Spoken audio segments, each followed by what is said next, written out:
Good afternoon विद्यार्थी मित्रों, ધોરણ 5 હિન્દીમાં આજે આપણે કહાની લેખન જોઈશું। तो સૌપ્રથમ नीचे निम्नलिखित प्रत्येक रूपरेखा के आधार पर कहानी लिखिए।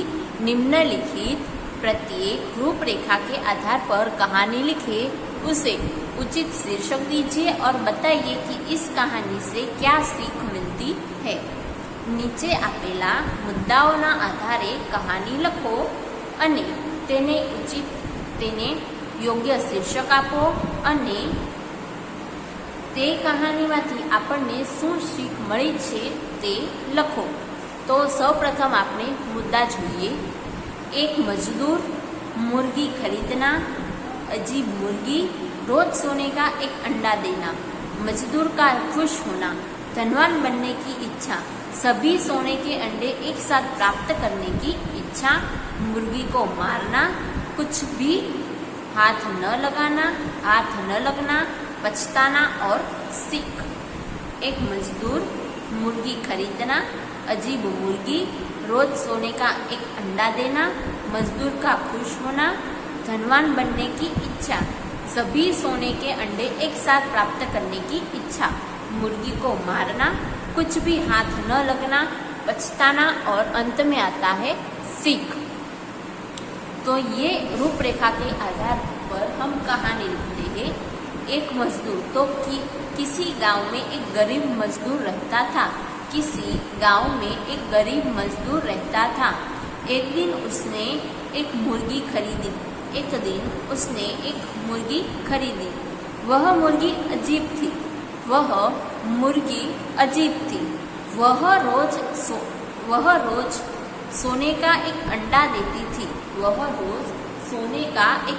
देती थी। मजदूर की खुशी का ठिकाना न रहा। कुछ दिनों में ही मजदूर ने घर की हालत बदल गई। मजदूर के घर की हालत बदल गई। एक दिन उसने सोचा कि मुर्गी के पेट में तो सोने के बहुत से अंडे होंगे।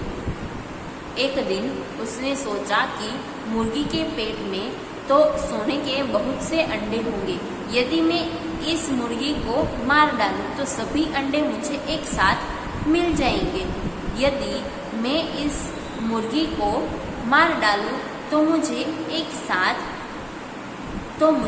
सभी अंडे एक साथ मिल जाएंगे।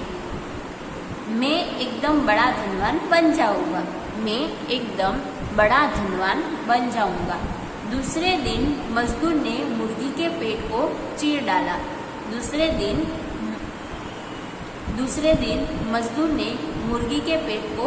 डाला। उसमें एक भी अंडा नहीं था। वह अपनी मूर्खता पर बहुत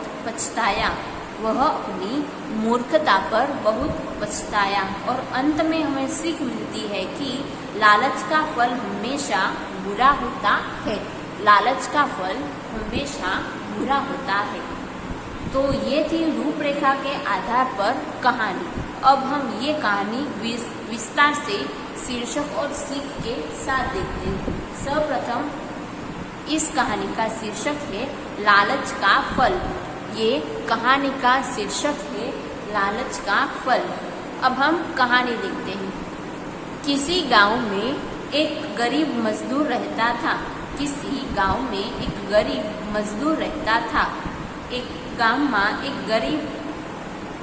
गरीब मजूर रहतो हतो। एक दिन उसने एक मुर्गी खरीदी। एक दिवस तेने एक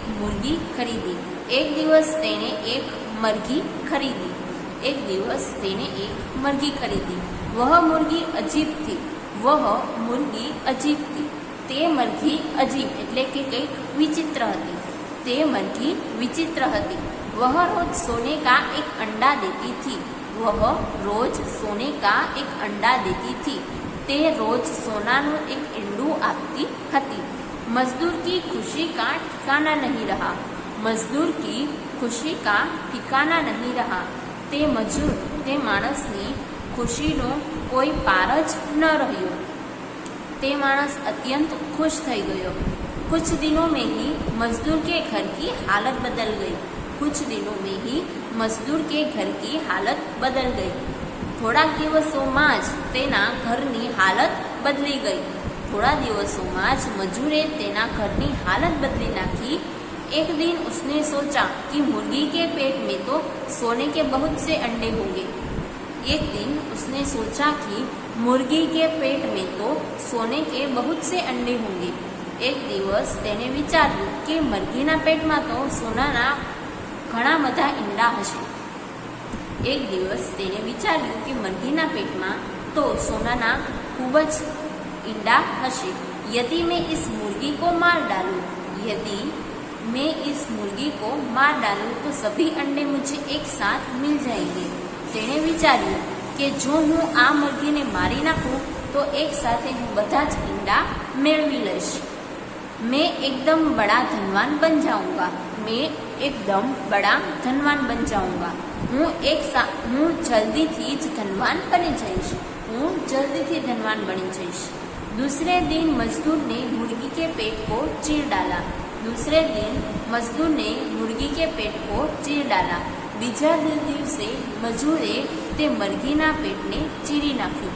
बीजा दिवसे मजूरे ते मरघीना पेटने चीरी नाख्યું। उसमें एक भी अंडा नहीं था।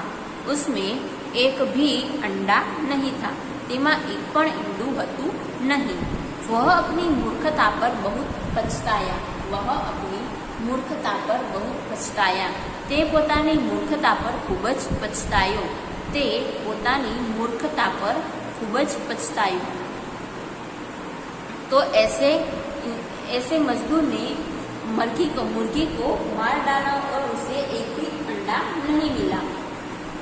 तो इसे कहते हैं लालच का फल हमेशा बुरा होता है। लालच का फल हमेशा बुरा होता है, इसलिए हमें लालच नहीं करना चाहिए।